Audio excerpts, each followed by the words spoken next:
Welcome to Politics Done Right. I am your host, Egberto Willies. This is the progressive program that will take the mystery out of politics. This is the program that will encourage you to make sure government becomes we the people. Whether you are liberal, conservative, or otherwise, you get to air your point of view. Remember, you can also send me a tweet to EGBERTOWILLIES. That is, at Egberto Willies. Let us engage. It is politics done right. 1, 2, 3, 4. Well, folks, welcome to one more edition of Politics Done Right. I'm Egberto Willies, your host. Thank you so kindly for being a part of the show. We are going to have a great show. I kind of had to put it together a little bit. I had to go take care of some business earlier today. But you know what we say, when you have a daily show, you make sure and you keep your promise and you have a daily show. Before I get started, I want to remind everybody that, look, we need for all our listeners to share their shows, share these shows, share other progressive shows. It is imperative that we do so. We have there are very instances, or there are very good reasons why we do that. Why there are bots out there trying to minimize the reach of progressives. Are we going to allow that? We are not going to allow the reach of progressives to be denied. Welcome aboard, Chase K. Escamilla. Also, welcome aboard, Janine. I guess that's Gixon. Welcome aboard the show, folks. Keep coming in. And do remember, this is a call-in show. Telephone number 646-716-5812. Again, that number is 646-716-5812. I would love to have you call in and put yourself on the line. What I mean by put yourself on the line is tell us what you think. I've always wanted this show to be your show. I've always wanted to ensure that your voices are heard, because you know what? If you take a look at TV today, if you take a look at radio today, most people don't have their say. How many times are you listening to the radio? How many times are you listening to the TV and you hear somebody say something and you want to have a response? And you don't only want to have that response with that person right there. You want to have that response for other people to hear. Well, call into Politics Done Right. This show is not only aired here live, it is also aired on Blog Talk Radio Live. And after the show is over, we process it and it goes on to iTunes and everywhere else. So you have your voice heard on shows like this, unlike on many other shows. So folks, please do remember, again, I ask, make sure to share our shows. As we do that, more people are able to understand, more people are able to get the message that all of us here really are attempting to get across. Well, today's topic, what is today's topic? New York Times columnist, well, let me go to the actual Blog Talk, not Blog Talk, but the actual for the show. Journalist goes nuclear on Trump. Is it not time for his voters to also go nuclear? I hope we have some Trump voters today. I placed Trump in the headlines with the expectation that some of his voters will call in and say, Egberto, that is not true, or Egberto, that is what we're going to do. Anyhow, the telephone number for those on Blog Talk Radio not hearing right now, 646-716-5812. I already have a caller, so you know what? Before I get into the show completely, or rather, caller, if you want to speak, press the number 1 and we will bring you on air to get your piece as we bring the show up. So what I'll do is I'll bring you in, however, before we go to the blog of the week. So what is the show about? Journalist goes nuclear on Trump. Is it not time for his voters to? Subheading, the Trump world is starting to fall apart. Well, I just put that in there because, you know what? You hear the Trump world is falling apart. And I'll be honest with you, folks. I put it there. Do I believe it? No. Why don't I believe it? Because I think there's a war going on behind the scenes that none of us know about. And it has very little to do with most of us, unless we get engaged, and unless in 2018 we really do what we have to do, which is take over the entire government. And I don't mean Democrats taking over the entire government. I mean real progressives taking over the government. People who know what most of America wants. So anyhow, this week, journalist Thomas Friedman went nuclear on Donald Trump. It is far overdue from writers of his stature. So there is the feeling out there that Trump is losing a grip on reality. I don't think he ever had it. It's just that now it has legal implications. So before I go to the blog of the week, let me bring in our first caller. And caller, you are on 512. Come on in, sir, or person. Come on in. Can you hear me clearly? I can hear you very clearly, sir. Talk to me. Can you hear me? Yes, sir. Oh, hey, what's up, sir? Chase here. Yeah, just calling in. I saw on your post. Finally, I'm a digital guy, digital mind. Can you hear me? Yes, sir. I'm getting a little lag. Okay. So I'm glad that you talked about the bots, the digital ads, because it seems like people now are paying attention to what we've been saying for 2 years now. Remember, this is going to sound a little weird, but hey, we're all on this show. We're adults. We have older and younger generations. Now the high school kids in the Florida shooting, they can comprehend what most generations can't with bots and automation, and 50% of America's jobs are going to be run by these automated processes. That being said, is people need to start realizing too that the bots and all these digital things that we talk about, and this is coming from a technology perspective. Hear me out. A bot can see better than a human now. The bot can listen clearer than a human now. The bot uses Google AdWords to run a digital ad on you. If you say NRA, that is a word, right? That will trigger a gun conversation and manipulate a lot of people that can't comprehend what's truly going on. As you know, CNN did a special about a lot of Trump supporters spent 1 year talking to fake accounts, talking to actually going to protest rallies and doing exactly what was told for them to do. They watched House of Cards and they watched a couple of shows because social media is an X-ray on the human soul. They know this, and they're doing it today, and nobody's doing anything about it. People, this country, this world is run on an IP. It's run by applications. Please stop clicking on things, and if you need to report them on social media, whatever you need to do your part, please. Don't run. It's just a computer. We're humans. Your name, sir? They're not going to do anything but to use the digital ads over and over for 2 years straight. It just gets old for a lot of progressives like myself. Right. What is your name, sir? And sorry for my name's Chase. If you text. What is it? Chase, like Chase. the bank. Okay. Chase. Chase the bank. Chase, what everybody listening to the show right now, what Chase just said is extraordinarily important for us to understand, and one of the reasons as well that we are here, because what we are here to do is tell you things that you're not going to necessarily hear over and over again on CNN or whatever. CNN will tell you, they'll have a special, they'll have a documentary, and they'll talk about it, and then they'll move on to the next story. Now, but there are certain constancies that continue to affect us all that we have to maintain, and it is in our domain, it is in our form of communication right here that we will maintain that. Chase, I'm going to ask you to hold a second so I can go ahead and give the Tidbits news of the day and then go into the blog of the week. Then we'll come right back to you with some more information. Okay, my friend?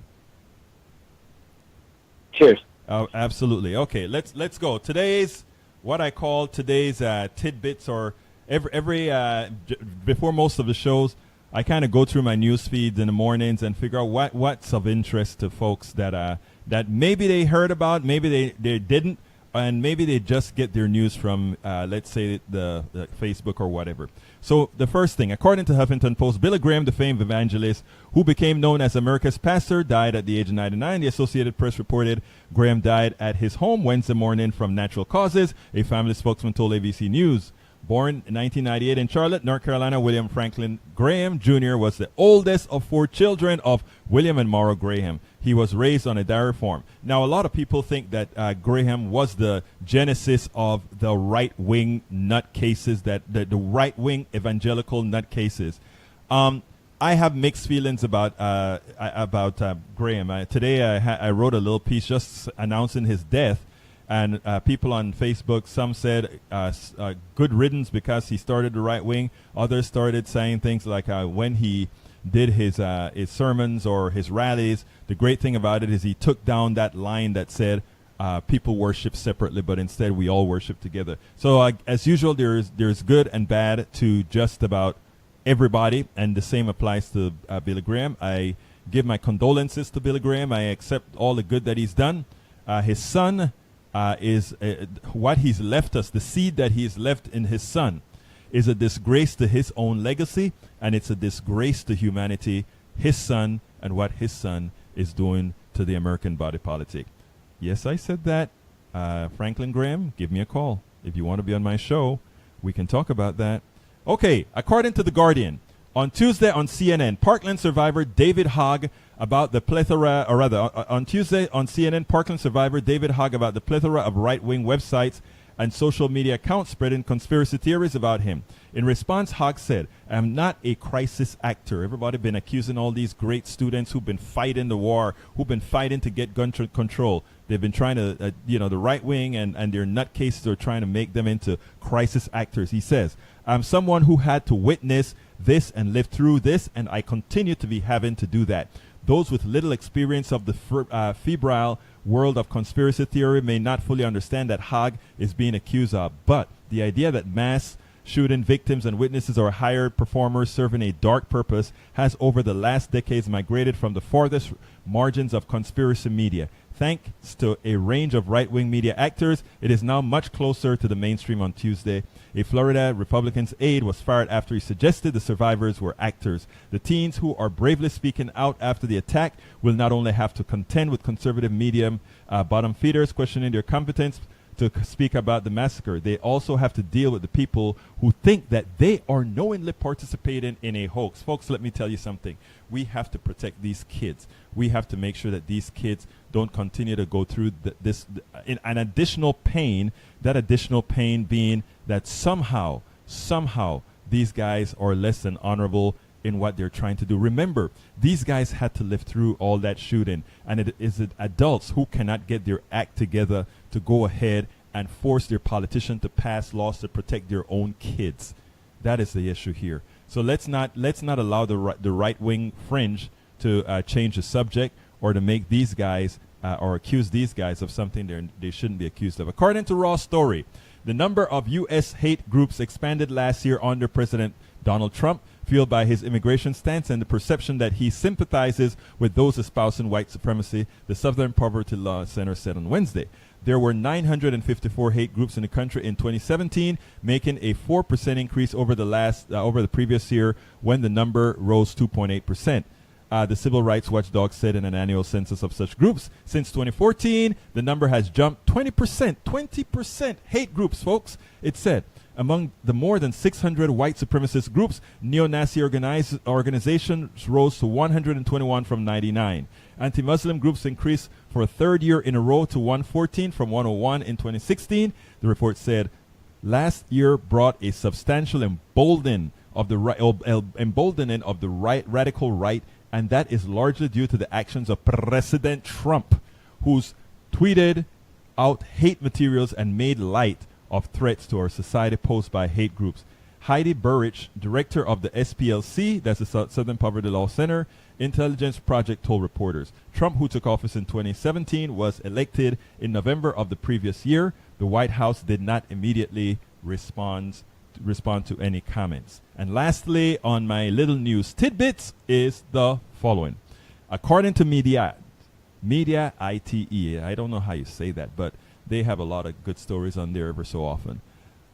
Dylan Ratigan, formerly of the Dylan Ratigan Show on MSNBC, is running for Congress as a Democrat in New York's 21st District. The incumbent is GOP Representative Elise Stefanik, and President Donald Trump won the district in 2016. So a Democratic candidate will have a difficult time unseating her. He also enters a crowded Democratic primary with 8 other candidates. Ratigan first hinted at a congressional run on Monday and confirmed his candidacy Wednesday afternoon. The North Country is fiercely independent. Ratigan wrote on his campaign website, they call it how they see it, and they want a representative who will do the same. To be honest, to our government and progressive people, I tell you something about Ratigan. I didn't know Ratigan would have the gall to run as a Democrat at all. So, I mean, I think he likely has a very good chance of winning that district, even in a crowded field. And why do I believe that? The fact that I didn't know where he stood, whether Democrat or Republican or otherwise, speak well for an independent leaning district. Now, again, there should be a wave in November. I've been writing about the wave turning into a trickle over the last several months, actually, and I've been scolded for somehow telling us all that it will not occur unless we make it occur, unless we share programs like these, unless we have other folks doing programs like these, unless we are out there spreading the word. So please do remember, folks, while you're at it, before you leave the show, if you have to step out for a minute, if you're just stepping in, please go ahead and share these shows. It is very, very important that you not only share these shows on your website, on your Facebook, on your Instagram, Twitter, and everything else. Please share everywhere else. But do you know, folks, what time it is? You know what time it is, and you know what we do when we say, do you know what time it is? It's time for the weekly blog post.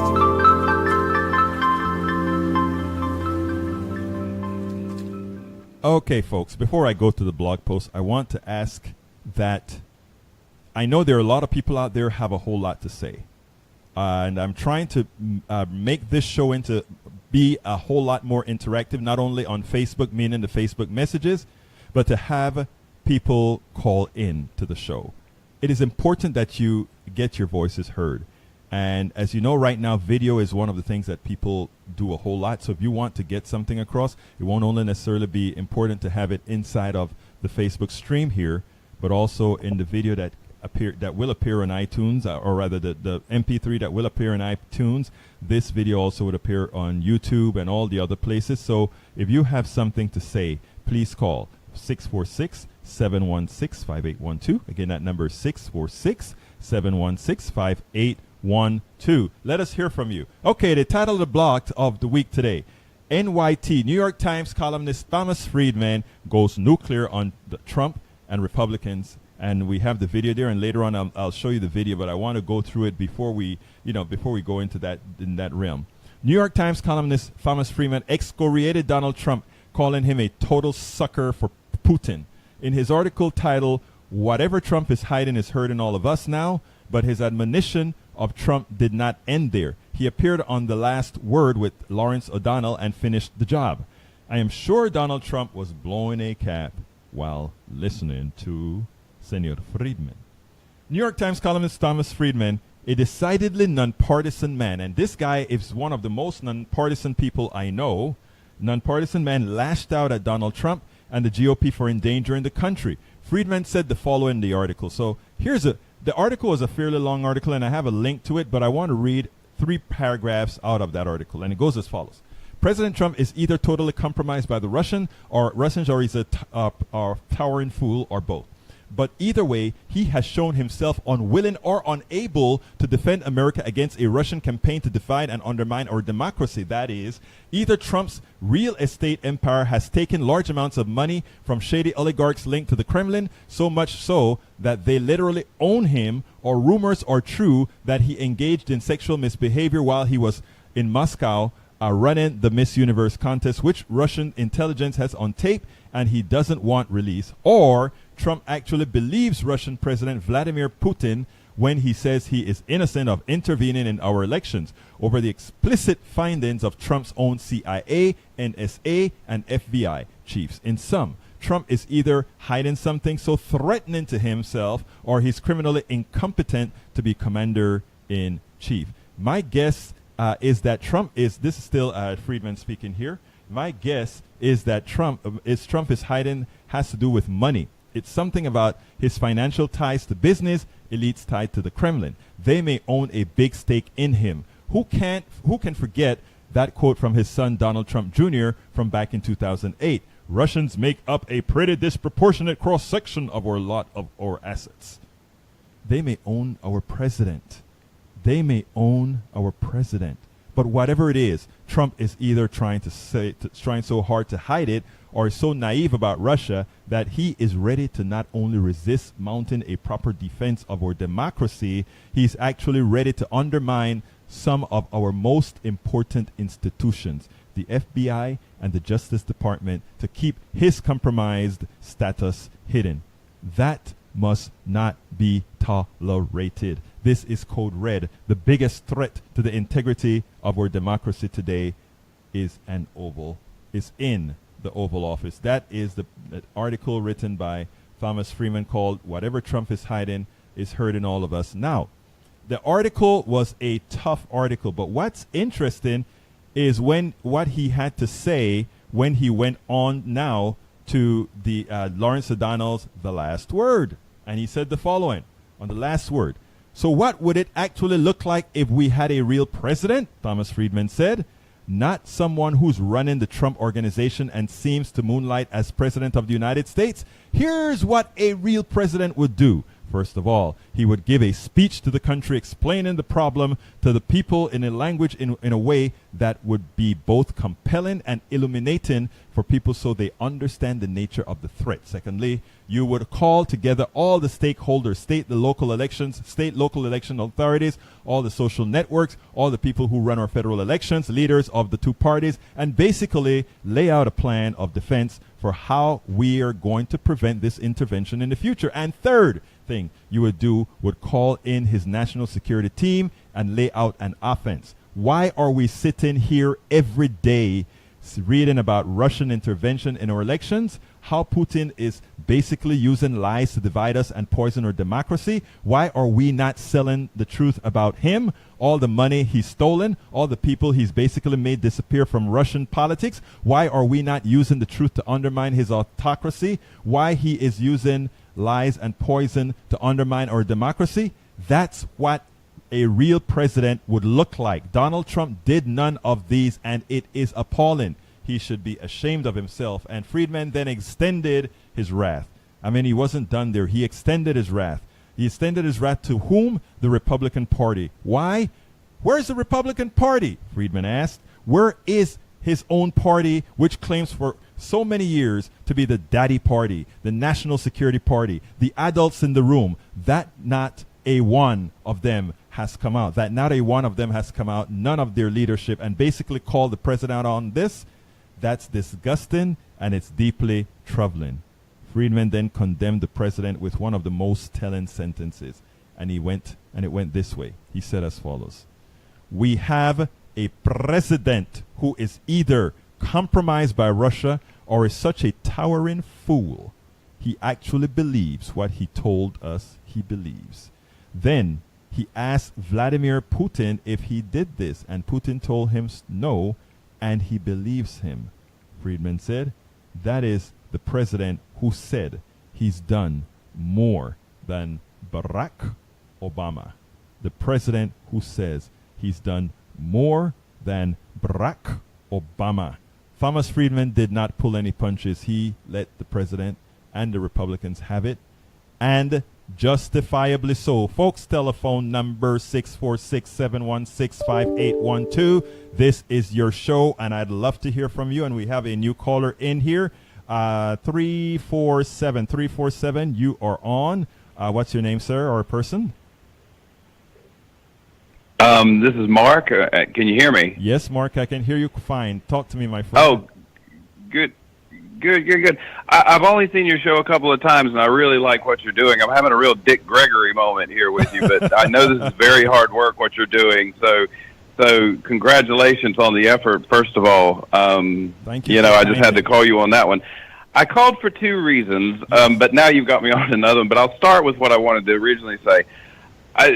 What troubles me on the left and right at the moment is that we're all playing this game, and it seems we're all invested in this game, and I had a spiritual teacher years ago, and I'm not getting evangelistic on you. I'm just saying he said, where the mind goes, the body will follow. Right. And I just heard you read from that blog, that the New York Times, which I'm not a great fan of, but, that so-and-so goes nuclear on Donald Trump. And one thing that I think we have to do is get the language of, we've got to get our language together, especially from the opposition, because I see so much stuff in the news feeds about how so-and-so destroyed, evangelism, so-and-so, or how, well, okay, if you look at it from a real objective point of view, in my opinion, if you've got an evangelist sitting there telling you you're going to burn in hell or you're blah, blah, blah, all this stuff that we've been hearing the same message from them for 50 years, and then you come back at them with this apocalyptic language, we're just playing right into it, in my opinion.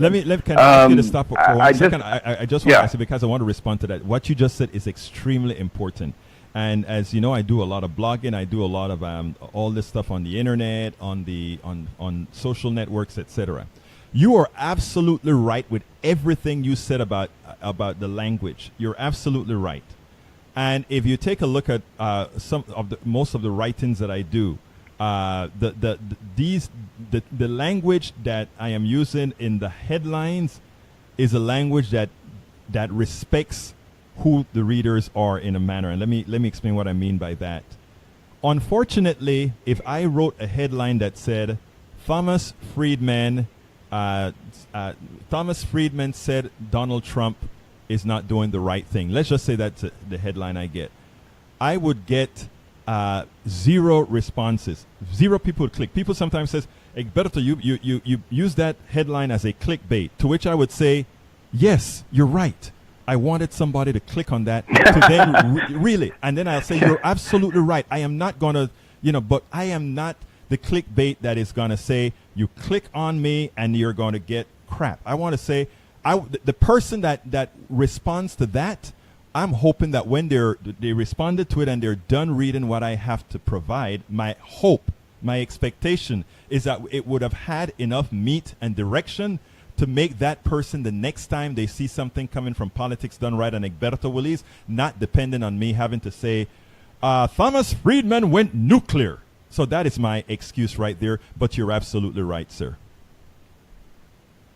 And you know what comes, I appreciate your work, and I appreciate what you're saying, and what comes to mind as well, it just popped in my head. One thing I hold up as an example for excellence is if it's on YouTube now, anybody could get the James Baldwin, what's the conservative fellow's name?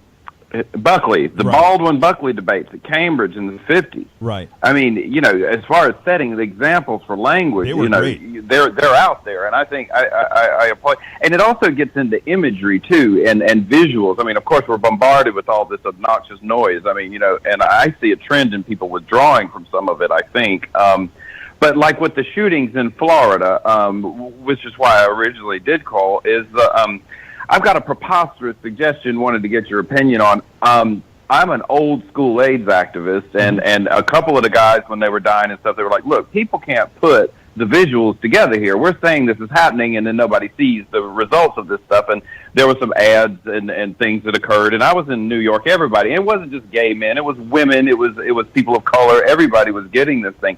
And so my suggestion is respectfully submitted that I think they should take all 17 of those children, and they should have at least a procession, if not an open casket procession, and let the media take photos of what this looks like. Because it was like, if you look at Vietnam, if you look at the civil rights movement, it was only until, my extended family in the South saw decent-looking human beings being water cannoned and bitten by dogs that they went, wait a minute, hold on, something's really going on. But as long as we tidy these things up and, just show the grieving parents and then the real somber affairs, I mean, New Orleans has got the jazz funerals. I mean, I don't know what the format should be, but I think the visual, I think we've been hiding too long with this stuff, and we need to really say, right, okay, if you support this, here's what you support. Mark, what do you think about that? Is it too much? No, it's not too much. Actually, it is something that we should do. But let me tell you something. In fact, earlier on in blogging on Facebook or whatever, I would put graphic images up, right? And when because you know what you're saying, you know, there are many other folks that said it. You know, I don't know if you remember during Iraq, people were saying, remember that George W. Bush didn't allow the processions when the caskets were coming in by the dozens. All these men and women that were killed in Iraq, they didn't allow. They didn't have that thing where every time an airplane landed with these caskets that you had the news media there. All of that was pretty much forbidden. And that is the reason the Iraq War could last as long as it did, because Americans didn't have a feeling that their loved ones were really getting killed. I remember back in the Vietnam War, I was in Panama then, and I remember listening to this station called SCN, which was a military station from the American military bases in Panama. And every day they'll have how many B-52s were being dropped out of the skies, and they'll have visuals and that sort of thing later on. That made a difference, as you said exactly there, and I think that is something that until we start seeing that, until we start, people start getting more graphic and seeing a mutilated young 17-year-old woman or 17-year-old girl being not wounded, but maimed, not only maimed, but killed with an AK-47 or AR-15.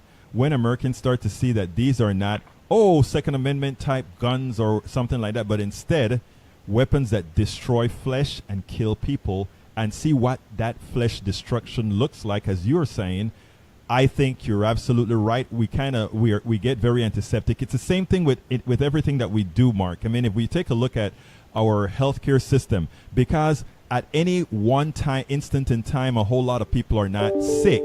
At any instant in time, a lot of people are not having rejections for their ailments. They can buy into the fallacies that somehow this healthcare system is the best healthcare system in the world. But if everybody really knew the pain of their neighbors, like here in Kingwood, the woman who lost her life from a flesh-eating bacteria because she didn't have insurance. And we can move that on to not only health, but we can move it on to poverty. The people that are suffering in silence because nobody really sees what it's looked like. It's hidden. Here in Houston, they want to move all the homeless people living on the streets. They want to move them aside. They want to keep them out of sight to keep our out of sight, out of mind. Yeah, right. And so I mean, all of that is pretty much what you are saying, and that is what we have been great as a country to do. If Americans know that they were all in the same boat together, and not only the same boat together, but a check away from the suffering of many of the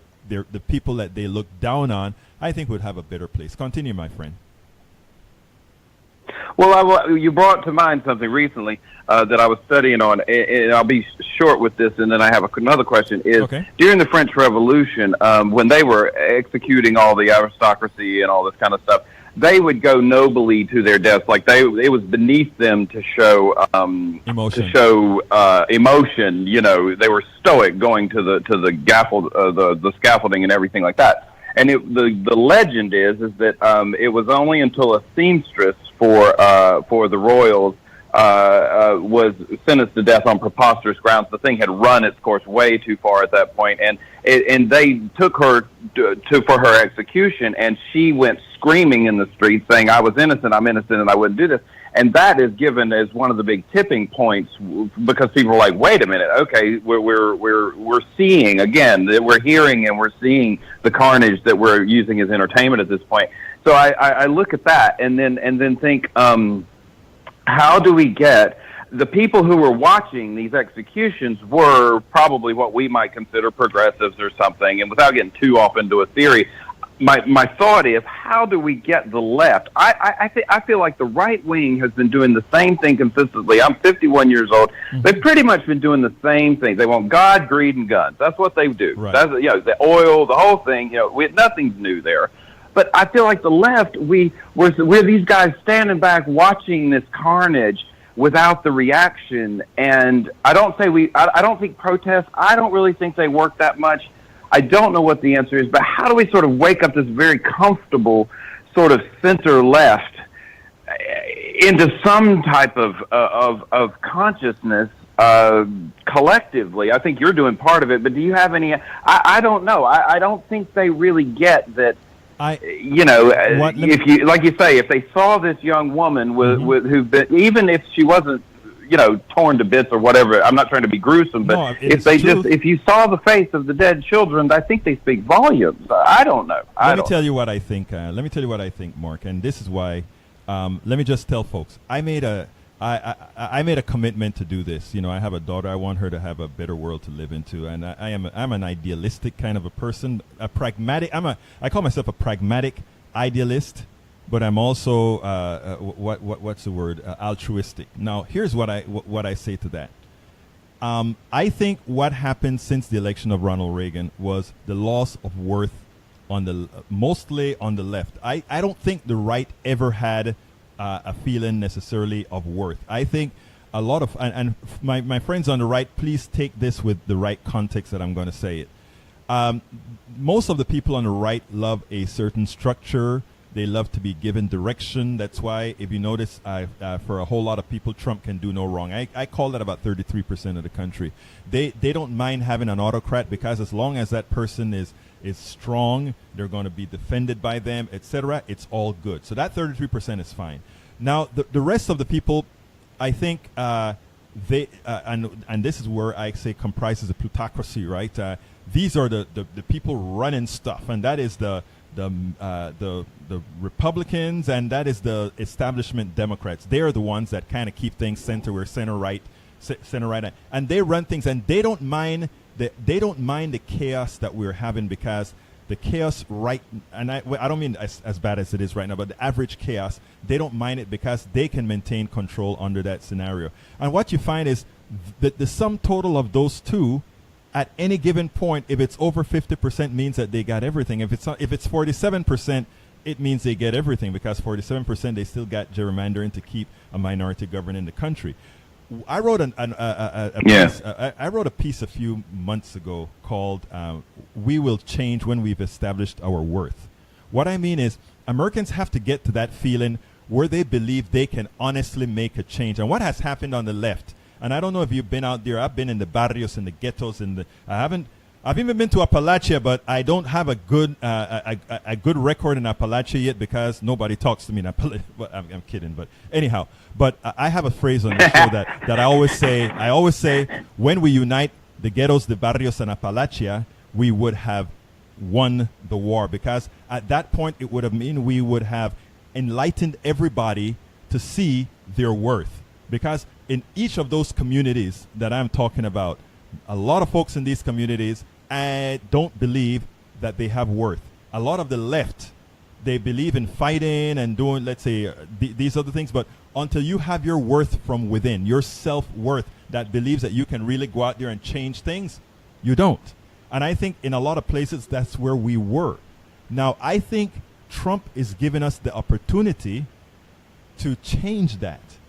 One of the reasons, this used to be a once a week show. One of the reasons I went daily is that I wanted to be able to be out there all of the time saying, hey, build your worth up. And, we have to realize that, yes, we can do it. Yes, not only that we can do it, but we will do it. And, start putting that into the minds of people, that they really believe that, you know what, if we get together, we can do it. And, it's happening all throughout the country. I mean, yesterday in Kentucky, a progressive woman won. We can go ahead and look all through the country. That is happening. The important thing that we have to make sure going forward is that we don't do what we always do. Think that a win is a victory. We have to realize that this is an ongoing process. Have you ever heard of the thing called the Powell Manifesto or the Powell Memo? No, this is new on me. Yeah. Okay. The Powell Manifesto or the Powell Memo. When America was very much liberalizing in the as it moved out of Vietnam, and we became a more liberal country, and everybody was starting to assert their worth. We had the unions and everything growing, and Lewis Powell, a Democrat, wrote a long memorandum, and he sent it out to businesses and all of that, stating that they all had to start crippling the liberal movement. This was a Democrat. And I have that on my website, egbertowillies.com. Just do a search on Powell Manifesto. I wrote an article saying this is the start of the destruction of of America or something like that. But what they did then is they infiltrated the schools, they infiltrated the think tanks. I mean, when you hear about the Heritage Foundation, Cato Institute, and all these other guys, These are think tanks designed to program people's minds into realities that aren't really true. Okay? And the fact that many Americans Right. are programmed that way is what shows like what I am doing and TYT and many others are doing. That is a thing that we have to overcome. We have to overcome it not with just logic, math, and elsewhere. We have to first talk to the hearts of people, right? We have to tell our story in a manner that that person sees in their everyday lives, because that person isn't. I am going to give that person, well, you know, X percentage of this means that if the tax bill goes this way, it's going to affect you that way or whatever. That's not how we get to them. We have to do more than just numbers. If you take a look at what's happened to the tax cut scam, it's actually now in positive territory. In other words, whereas the tax cut scam that's screwing Americans now is on the positive rebound. Why? Because these guys know how to do it, and secondly, we are not doing it. Well, that's what Politics Done Right and others intend to do. Let it be known out there. What are the negatives? Right. What are the things that are going to happen? You said you had a third question, my friend. Well, we've gone all around the houses here. I'll just stick with one thing. I would also point out two things that come to mind that I'm always saying. If you have one little small point, if you own a mutual fund, or if you own a 401k, or if you own any of these investment things, which most of our parents, everybody has some sort of this stuff, and they're sort of blind, you're part of the problem. We're part of our own problem, because if you dig deep into those blind mutual funds, there's going to be oil investments, and there's going to be big farm investments in there. And, and I think part of convincing people of their power is convincing people how invested they already are in the success or failures as it stands, not including the people who aren't privileged enough and middle class enough to have those. But it also, you mentioned education too. It also comes down to when I was in the, like I said, I'm 51 years old. When I was in the 6th or 7th grade, I remember that one day the lady comes up in with the book cart, and my lovely English teacher and my lovely history teacher, who shared a room, we used to have 2 periods back to back, English and history. They looked very upset that day. And this is probably 1974, 75. Mm-hmm. Long story short, they said, all right, give us back your English books, give us your history books, and we're going to give you new ones. And from henceforth, you're going to be not learning English, you're going to be learning language arts. And from henceforth, you're not studying history anymore, you're studying social studies. And me personally, I was lost from there on out. And then in my, postgraduate work that I've done, I've really taken a look at this, because it's interesting to me that part of that agenda to sort of diversify the knowledge where it wasn't tactile, where people weren't able to do anything with it. We're studying mating habits of baboons, which is a theoretical science. It plays right into this thing you're mentioning, the Powell, which I want to look more into.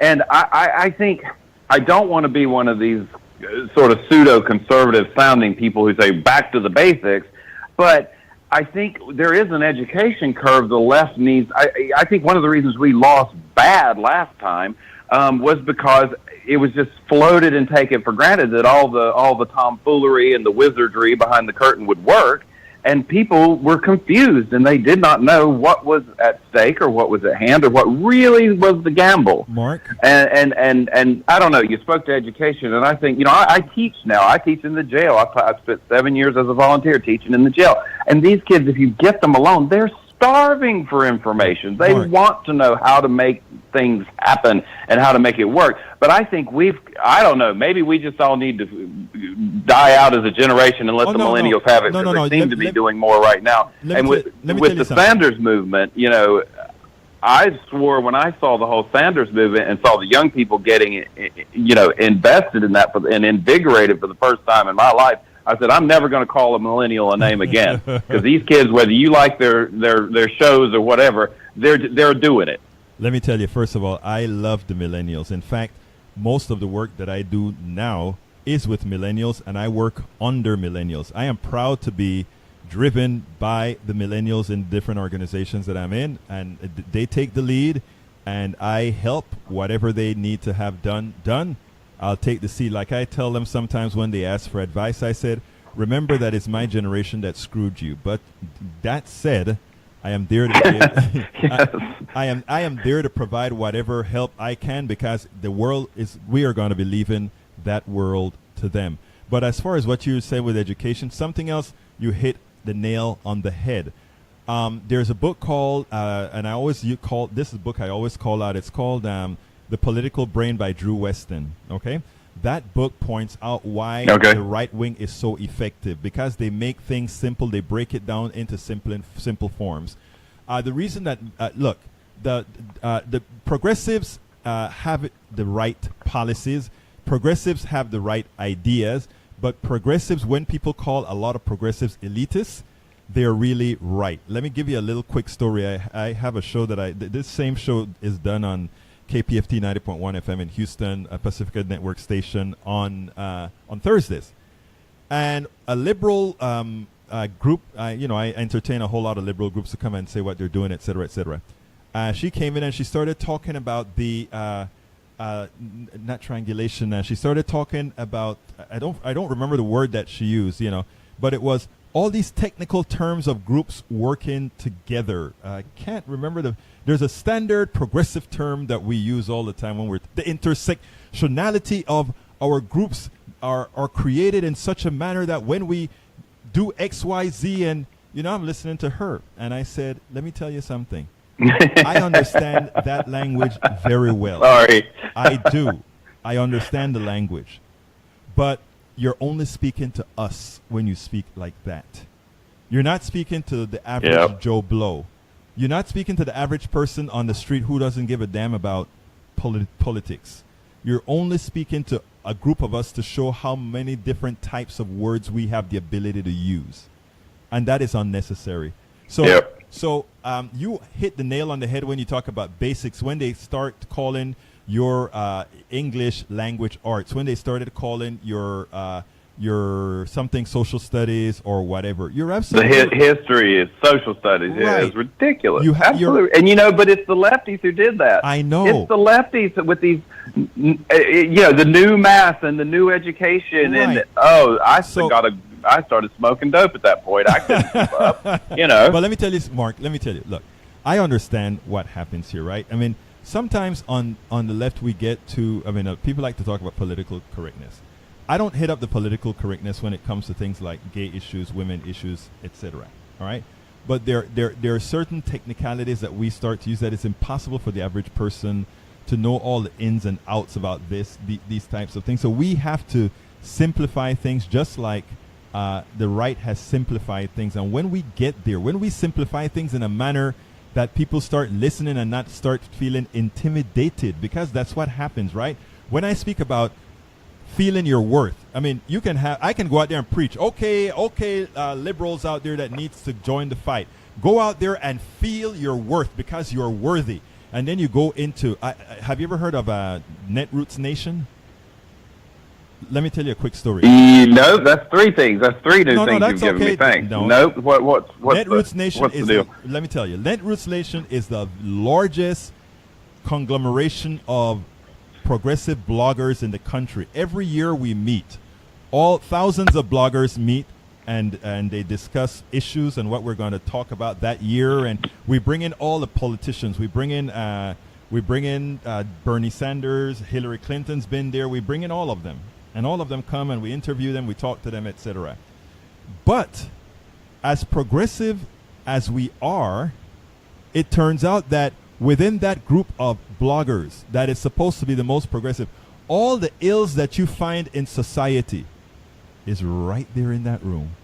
And so I am right there writing. I write at the place that most of these guys also blog is called Daily Coast, dailykos.com. I write on the front page. I know that. Yeah, I know them. I'm not. My jury's still out on them, right. But they're trying. I'm an editor definitely. there. My stories do pretty well. I'm an editor. I'm a contributing editor there. On Sundays, every Sunday, you'll see me on the front page. But here, what I do a lot, my front page articles a lot of times get a lot of flack because I say that some of the things that you've said here that we have to work on as a group, and not just assume that because we are progressives that somehow we are better than everybody else. We're not. We suffer the same ills. Yes, we want the right policies, but the carnal part of us, the human part of us, suffer the same frailties that the other side has. And when we realize that, I think we'll do a whole lot better. Anything else you want to say before I jump to 512 and talk to the other person? And folks, you can give me a call at 646. Oh, yeah, have at it. I'll go call ahead. you again. One thing I tossed in there is your book you mentioned. I sat beside of that from years ago. Alan Bloom's Closing of the American Mind. It's right by the book you've got. So I'm going to look yours up, and maybe I'll call you again. Thanks for the chat. This is really invigorating. No problem at all, sir. And stay positive. Please do remember, share these shows and go ahead and support these shows as well. Okay, my friend? Thank you for calling. Will do. All the best. Absolutely. So, okay, folks, don't forget that telephone number is 646-716-5812. Before I go to 512 and have him re-enter the discussion, I think it is in my best interest not to miss that we have our callers there. So let me refresh my screen here to see what I need to read from our great listeners. We have Chase K. Escamilla. First time we see the hole in seconds that scares conservatives. Slow down the world. Chase again. Yes, no more excuses. I have the answer. What will happen?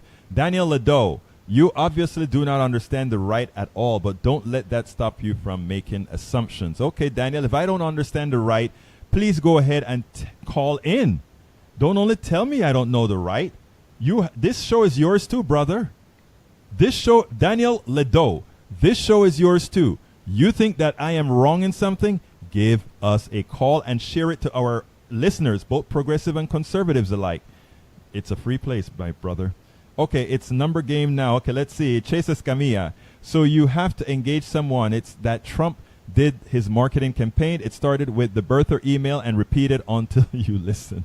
I like that. You know, that is so true. 1.2 billion peeps are connected by one app saying cute words won't do anything. Let's see. Daniel also say, I agree. Show the horror of dead bodies and, okay, Daniel Ledoux. Yeah, and to be consistent, also show pictures of aborted babies. As you can know, guys, that is my very conservative friend that listens to the show all of the times. Okay, let me go to area code. I think this is 612. Area code 612, you're on the air. Talk to me. Yes, sir. Good afternoon, and thanks for taking my call. I just wanted to ask, isn't this sort of the same song and dance we've been through as far as the media and the left basically saying, oh, we've got something now on Trump, and they generate all this hype, and it always blows away in a couple of weeks, and we basically forget about it. You know what? What's your name, sir? Sorry, I can. Mike. Mike. Yeah, Mike. Let me tell you. Let me tell you. I am very frank, and I have no problem agreeing when somebody says something that is right, whether it's a lefty or a righty or a whomever. Yeah, you're right. It could. Look, let me tell you. Here is the truth. We don't know, and we won't know until all the information is out. What I want from I think you've called before, and I think you're sort of on the right persuasions of things. What I want from you, though, is if there is fact-based information that comes out against Donald Trump, that you come on air here as well and say, well, okay, you know something? I was fooled, or not necessarily that you were fooled, but yeah, I guess the guy wasn't who we thought he was. There's no pain, or there's nothing wrong with taking that back. I took a hell of a lot back from a whole lot of people on the left and the right before. So I just hope that. So what you're saying, yeah, I mean, it could be that it boils down to nothing. You're absolutely right. But it also could be that it boils down to something. Won't you agree?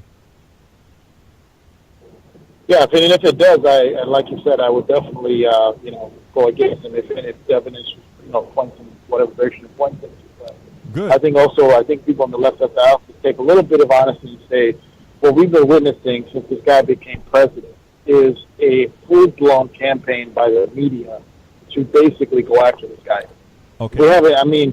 Bush had this a little bit, Reagan had this a little, but what they're doing now is unbelievable. I mean, this is basically, the media has already basically started the 2020 campaign. Okay, let me ask you. They're already in campaign mode against them. Can I ask you something about that? Just to be honest and say that. Let me tell you what I'll be honest and say.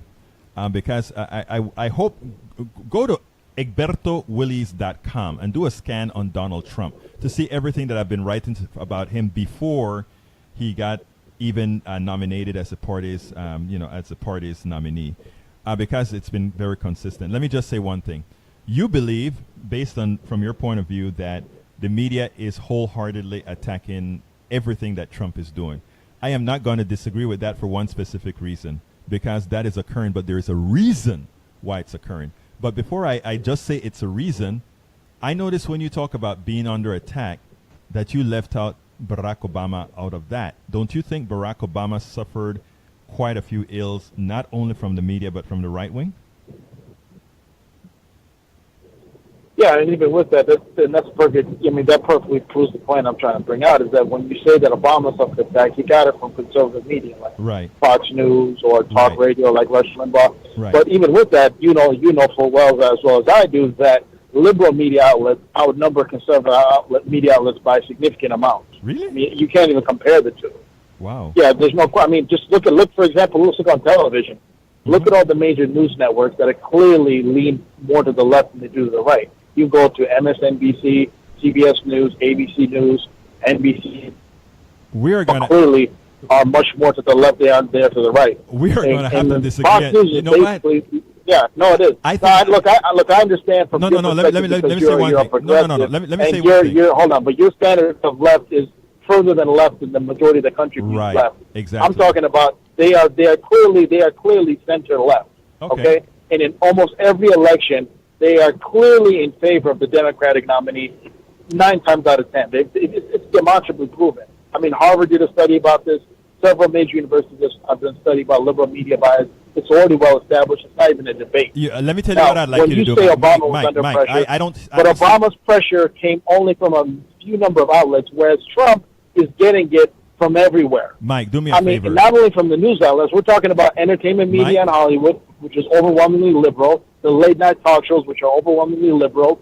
He's getting it from every single direction. Mike, There was not this hyper-analyzation of Obama. That did not happen. Mike, when you're talking, let me ask you this, because sometimes some phones don't allow. Okay, it's unidirectional. Sometimes I want to interrupt you and ask you that. Can you hear me when sometimes you're talking and I try to interrupt you, or you don't hear it at all? Because sometimes I really want to interrupt. Because I have an echo on my end, so okay. it's weird because it's like a delay. Yeah. So like I hear you and I hear myself. Okay, like I'm sorry about a few that. seconds. I got to Yeah, try. but that's why I apologize for that. Okay, no, that's all right, because sometimes I really want to get in so that you don't get to the next subject so we can talk, right? I want you to do me a favor. You said that there are various studies that you have that show how the major networks, ABC, CBS, etc., are demonstrably more progressive. Again, this is my show are fact-based, okay? If that turns out to be the case... I never said progressive. I never said progressive. What did you say? I said liberal bias. Okay, liberal bias. Okay, that's fine. Because you define progressive as, for example, Bernie Sanders left. Okay, I'm talking about center left. I'm talking about traditional moderate Understood. Democrats. Okay? Understood. So let's be clear. I still don't buy that. But what I want you to do for me is find that document and throw it. Are you kidding? No, I'm not kidding. You can look it up. You can look it up right now. No. I mean, Harvard put out a study about what happened during the last election, because I want us and to they look showed up. the percentage of negative media coverage was Trump and then versus Clinton. Right. It was overwhelmingly one-sided. I want to have this. The reason I'm asking you to give it to me and not me look it up is I want us to work off the same information. That is how you can have a valid discussion. So I don't want to just go look it up and then we are talking off of 2 different documents. But the thing, I just want to ask you, like, just all honesty, the ideology aside, you honestly think that the media is not clearly more supportive of the Democrat Party than the Republicans? Let me tell you why. Think that's not the case? Let me tell you why I think it's not the case. You talk about studies, right? We did a study that Daily Kos did a study that pretty much showed that if you take a look at the Sunday programs, the Sunday news programs, there are more Republicans represented than Democrats on each of these shows. In other words, all the guests are usually, Republicans that come into the show. So, I mean, that's the reason why I want to read off of the same thing that you're. But, we're coming close to the end of the show, my brother. I'm happy that you continue to listen and continue to call in. I hope also that you share the show, because I don't want this to be a show that only liberals and soft right wingers listen to, because I have quite a few right wingers as well. I want guys like you calling in and giving you a voice on the show as well. So please go ahead and share this as well, my friend. Okay. Hello, are you there? Okay, it seems like I lost. Mike. We're coming to the end of the show, so let me get to Chase. And Chase, give me a quick closer because we have to close down the show now. Is Chase still there? Oh, that's interesting. It seems like we lost Chase as well. 612 is back here. Let's see if we can get to 612. Okay. Are you back there, 612? Okay. Seems like the same thing that happened yesterday happened, but luckily it happened near the end of the show. Folks, this is Politics Done Right. For all the people that have been posting on Facebook Live, I promise you I will be getting to if there are any questions, there are statements, I'll be getting to them and I'll answer them. I want to remind all our listeners as well that this is Politics Done Right is a progressive show that needs your support. And if you look on the screen, I ask all my listeners, please go ahead.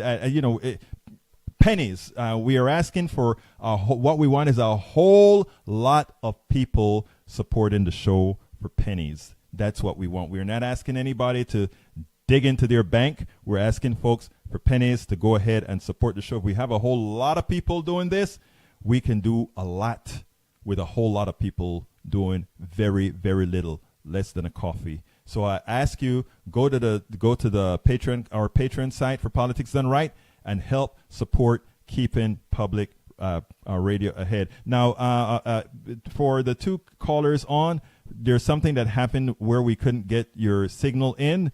If you have anything else to add, please go ahead and drop me a line, info@politicsdoneright.com.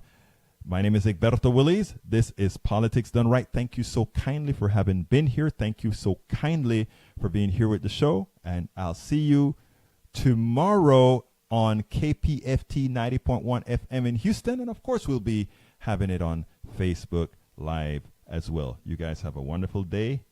Adios. Arrivederci. Wonderful time.